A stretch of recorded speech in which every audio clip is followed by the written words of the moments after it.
તમે સાંભળી રહ્યા છો વિજયસિંહની સાથે વિક્રમ વેતાળ, 3 વાર્તા અને 3 અઘરા પ્રશ્ન. તો સાંભળો. માં જઈએ જ્યાં દરેક વાર્તાના અંતે એક સવાલ પૂછાય છે અને જવાબ આપવો જીવના જોખમ બરાબર છે. અને છતાં જવાબ આપ્યા વગર રહી પણ શકાતું નથી. આપણે વાત કરી રહ્યા છીએ વિક્રમ વેતાલની, જે મતલબ ખાલી વાર્તાઓ નથી પણ નૈતિકતા અને તર્કના જટિલ કોયડા છે. બરાબર.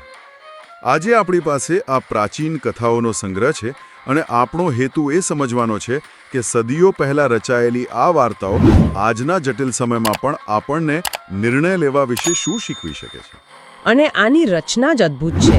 એક રાજા છે વિક્રમ. એણે એક તાંત્રિકને વચન આપ્યું છે કે તે સ્મશાનમાં એક ઝાડ પર લટકતા શબને લાવશે, પણ એ શબમાં વેતાળ નામનો એક પિશાચ છે. અને વેતાળની એક જ શરત છે, રાજા, હું તારી સાથે આવીશ, પણ રસ્તામાં જો તું એક પણ શબ્દ બોલ્યો તો હું પાછો ઉડીને ઝાડ પર જતો રહીશ. અને રાજાને બોલવા માટે મજબૂર કરવા વેતાળ તેને એક પછી એક એવી વાર્તાઓ કહે છે જેના અંતે એવો ગૂંચવણભર્યો પ્રશ્ન હોય છે કે રાજા વિક્રમ જેવો ન્યાયપ્રિય રાજા ચૂપ રહી જ ન શકે, અને જેવો તે બોલે વેતાળ ગાયબ. બરાબર. તો ચાલો આપણે પણ રાજા વિક્રમની સાથે આ સફરમાં જોડાઈએ. પહેલી વાર્તાઓમાં તો બલિદાન અને કર્તવ્યની એવી પરાકાષ્ઠા છે જે આજે માનવી પણ અઘરી લાગે. એક વાર્તા છે બિરબલનો ત્યાગ. હા, એમાં રાજા રૂપસેન પાસે બિરબલ નામનો એક સેવક આવે છે અને રોજનું 1000 તોલા સોનું માંગે છે. 1000 તોલા? હા, જે તે સમયે એક અકલ્પનીય રકમ હતી, પણ રાજા તેની નિષ્ઠા જોઈને તેને રાખી લે છે. અને પછી એ જ નિષ્ઠાની કસોટી થાય છે. કેવી રીતે? એક રાત્રે રાજલક્ષ્મી દેવી રાજ્ય છોડીને જવાની વાત કરે છે, કારણ કે રાજાનું મૃત્યુ નજીક છે. ઓહ! અને ઉપાય તરીકે શું માંગે છે? ઉપાય તરીકે એ બિરબલના પોતાના દીકરાનું બલિદાન માંગે છે. શું વાત કરો છો? મને તો આ સાંભળીને જ ધ્રુજારી છૂટી જાય છે. પણ બિરબલ એ શું કરે છે? બિરબલ એક ક્ષણનો પણ વિચાર કર્યા વગર ઘરે જાય છે અને તેનો પરિવાર પણ ખુશીથી તૈયાર થઈ જાય છે. આ તો અવિશ્વસનીય છે. એનો પુત્ર કહે છે, જે શરીર સ્વામીના કામમાં આવે તે ધન્ય છે. આ સ્વામી ભક્તિનું ચરમ બિંદુ છે. બિરબલ મંદિરમાં જઈને પુત્રનું માથું દેવીને અર્પણ કરી દે છે. પણ વાત અહીં અટકતી નથી, ખરું ને? ના, બિલકુલ નહીં. આ જોઈને તેની દીકરી આત્મહત્યા કરે છે. પછી તેની પત્ની, અને અંતે આખો પરિવાર ખતમ થયેલો જોઈને બિરબલ પોતે પણ પોતાની ગરદન કાપી નાખે છે. આ આખું દ્રશ્ય રાજા રૂપસેન છુપાઈને જોઈ રહ્યા હતા. તે વિચારે છે, મારા માટે આખો પરિવાર મરી ગયો તો મારે જીવીને શું કરવું? અને તે પણ તલવાર ઉઠાવે છે. અને બરાબર એ જ સમયે દેવી પ્રગટ થાય છે અને બધાને જીવિત કરી દે છે. હવે આવે છે વેતાલનો પ્રશ્ન. હા, શું પૂછે છે વેતાલ? રાજા વિક્રમ, આ બધામાં સૌથી શ્રેષ્ઠ ત્યાગ કોનો ગણાય? બિરબલ, તેની પત્ની, પુત્ર, પુત્રી, કે પછી રાજાનો? આ તો ખરેખર અઘરો સવાલ છે. મતલબ આખો પરિવાર મરી ગયો, એનાથી મોટું બલિદાન શું હોઈ શકે? અને આ જ વિક્રમની ખાસિયત છે. તે કહે છે, બિરબલ અને તેના પરિવારે જે કર્યું તે સ્વામી ભક્તિ અને પરિવાર ધર્મ હતો. એ તેમનું કર્તવ્ય હતું. ઓકે. પણ રાજાનું કર્તવ્ય શાસન કરવાનું છે, જીવ આપવાનું નહીં. ઓહ, એટલે કે જ્યારે એક રાજા પોતાના સેવક માટે પ્રાણ આપવા તૈયાર થાય ત્યારે તે સત્તાના આખા સમીકરણને જ ઉલટાવી દે છે. અહીં રાજા સેવક બની જાય છે. સાચી વાત છે. બલિદાનનું માપ એ નથી કે કોણે શું ગુમાવ્યું, પણ એ છે કે કોણ પોતાની મૂળભૂત ભૂમિકાથી ઉપર ઉઠ્યું. અને વિક્રમના મતે સૌથી મોટો ત્યાગ રાજાનો હતો. વાહ! આ તો વિચારવાની એકદમ અલગ જ રીત છે. કર્તવ્યની વાત નીકળી છે તો મને ઉન્માદિનીની વાર્તા પણ યાદ આવે છે. અહીં પણ પરિસ્થિતિ એટલી જ કરુણ છે. હા, જેમાં રાજા ચંદ્રશેખર ભૂલથી ઉન્માદિની સાથે લગ્ન કરવાની ના પાડી દે છે, જે પછી તેના જ સેનાપતિ બલભદ્રને પરણે છે. અને પછી જ્યારે રાજા તેને જુએ છે ત્યારે તેના પ્રેમમાં પડી જાય છે અને બીમાર રહેવા લાગે છે. અહીંથી જ કર્તવ્યની કસોટી ફરી શરૂ થાય છે. બરાબર. એક તરફ સેનાપતિનો સ્વામી ધર્મ છે અને બીજી તરફ પતિ ધર્મ.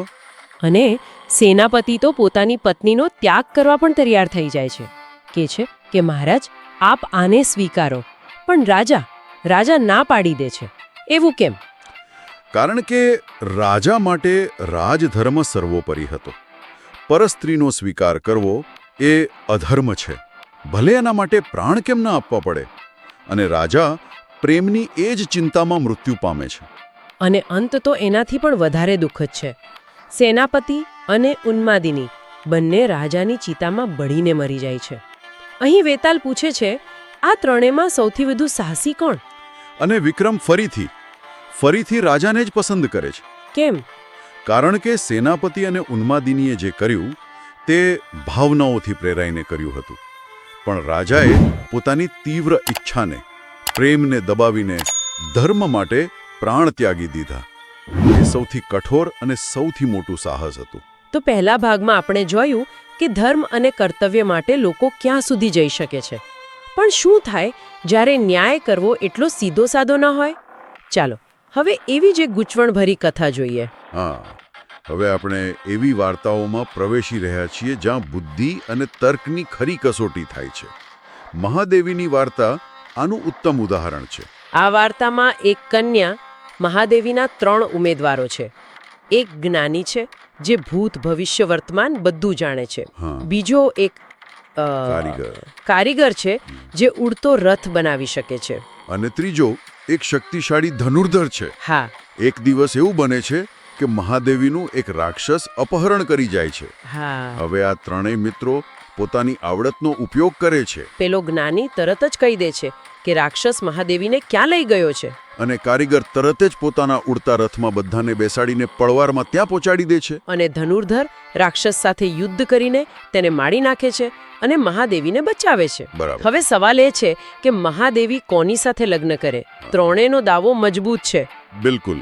જ્ઞાની કહેશે, જો મેં જગ્યા ન બતાવી હોત તો. કારીગર કહેશે, જો હું ત્યાં ન લઈ ગયો હોત તો. પણ વિક્રમનો તર્ક અહીં ખૂબ જ વ્યવહારુ છે. શું કહે છે વિક્રમ? તે કહે છે, જ્ઞાન આપવું અને પરિવહનની મદદ કરવી એ મિત્રધર્મ છે. પણ જેણે પોતાનો જીવ જોખમમાં મૂક્યો, જેણે રાક્ષસનો સામનો કર્યો, જેણે રક્ષણ કર્યું, તે જ પતિ બનવાનો અધિકારી છે. કારણ કે પતિનું મુખ્ય કર્તવ્ય રક્ષણ કરવાનું છે. ચોક્કસ. એટલે કે વિક્રમનો તર્ક એ હતો કે કોણે કઈ ભૂમિકા ભજવી તેના પરથી ન્યાય થવો જોઈએ. આ તો સમજાય એવું છે. પણ જે વાર્તાએ મને સૌથી વધુ વિચારથી કરી દીધી તે રાજકુમાર વજ્રમુકુટ અને રાજકુમારી પદ્માવતીની છે. એમાં તો છેતરપિંડી અને બુદ્ધિનો એવો ખેલ છે કે સાચો ગુનેગાર કોણ છે નક્કી કરવું મુશ્કેલ છે. હા, આ વાર્તા વિક્રમ વેતાલની શ્રેષ્ઠ વાર્તાઓમાંની એક છે. એમાં રાજકુમાર અને તેનો મિત્ર દિવાનનો દીકરો એક રાજકુમારીને જુએ છે, પણ તે કોણ છે, ક્યાં રહે છે, કંઈ જ ખબર નથી. અને રાજકુમારી સાંકેતિક ભાષામાં પોતાની ઓળખ આપે છે, જેમ કે કાન પર કમળનું ફૂલ લગાવે છે.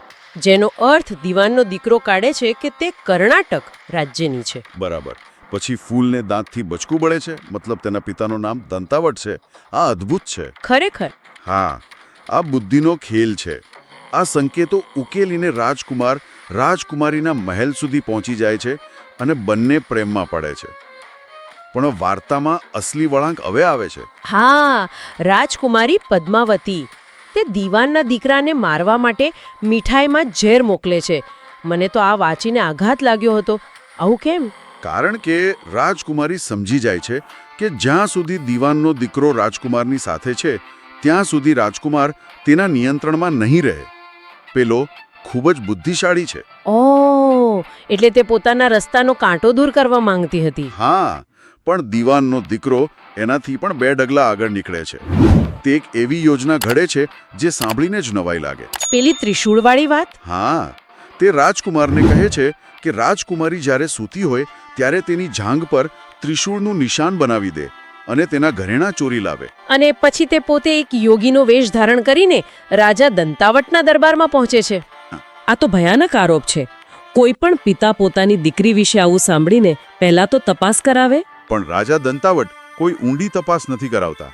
તે ફક્ત એક દાસીને મોકલીને નિશાનની ખાતરી કરાવે છે. નિશાન મળી આવે છે અને રાજા માની લે છે કે તેની દીકરી ડાકણ છે. અને કોઈ પણ સવાલ જવાબ વગર પોતાની જ દીકરીને દેશ નિકાલની સજા આપી દે છે. બસ આખી વાર્તા સાંભળ્યા પછી વેતાલ પૂછે છે, આ બધામાં સૌથી મોટો પાપી કોણ? રાજકુમાર, રાજકુમારી, દીવાનનો દીકરો કે પછી રાજા?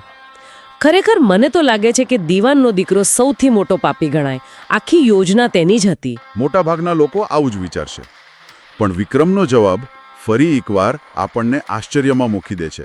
તે કહે છે સૌથી મોટો પાપી રાજા છે. રાજા કેમ? વિક્રમનો તર્ક સમજવા જેવો છે.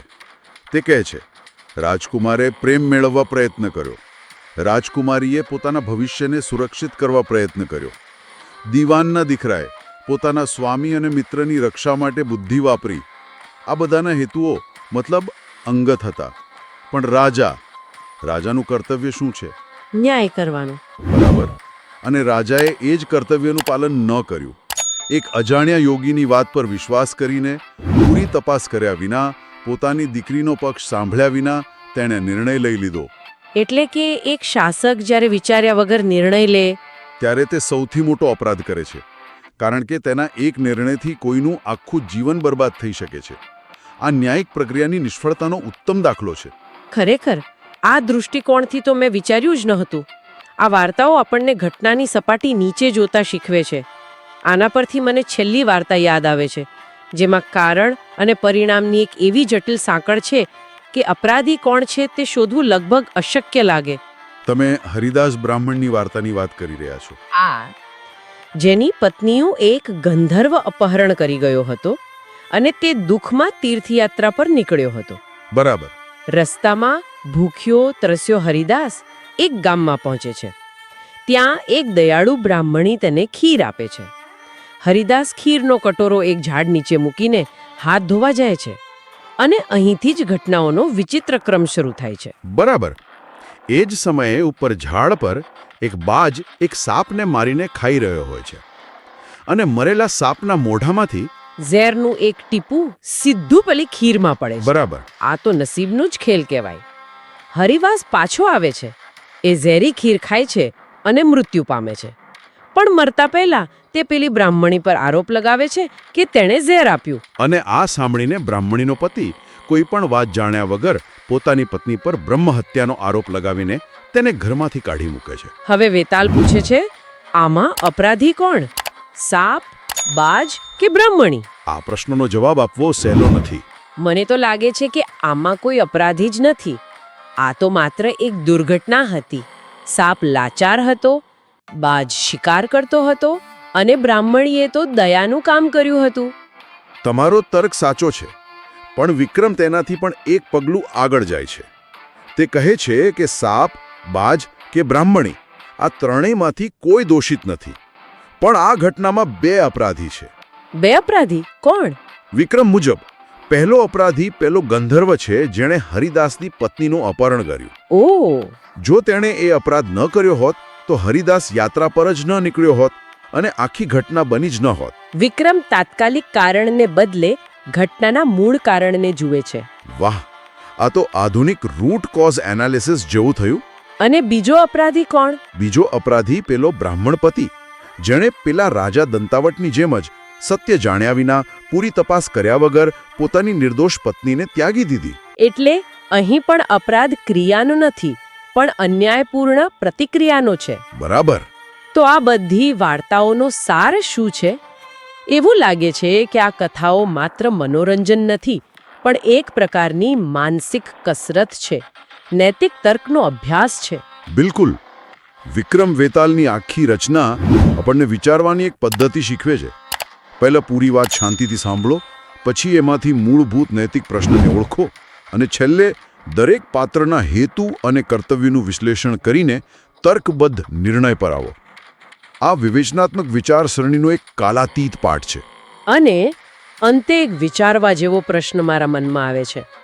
આ બધી વાર્તાઓમાં રાજા વિક્રમ હંમેશા સાચો જવાબ આપે છે, પણ વેતાલની શરત શું હતી? શરત હતી કે જો વિક્રમ બોલશે તો વેતાલ પાછો ઉડી જશે. તો એનો અર્થ એ થયો કે દરેક સાચો જવાબ આપીને વિક્રમ શરત હારી જાય છે. સત્ય બોલવાની અને ન્યાય કરવાની તેને કિંમત ચૂકવવી પડે છે. કદાચ એ જ આ વાર્તાઓનો સૌથી મોટો સંદેશ છે. કદાચ રાજા વિક્રમ માટે વેતાલને પકડીને લઈ જવો એ મુખ્ય ઉદ્દેશ હતો જ નહીં. કદાચ સાચા ન્યાય સુધી પહોંચવાની જે પ્રક્રિયા છે, જે માનસિક મંથન છે, એ જ તેના માટે વધુ મહત્વનું હતું. સાચો ન્યાય કરવો એ કોઈ પણ શરત જીતવા કરતા કે કોઈ વ્યક્તિગત લાભ મેળવવા કરતા વધુ મહત્વનું છે. ભલે તેની ગમે તેટલી મોટી કિંમત ચૂકવવી પડે.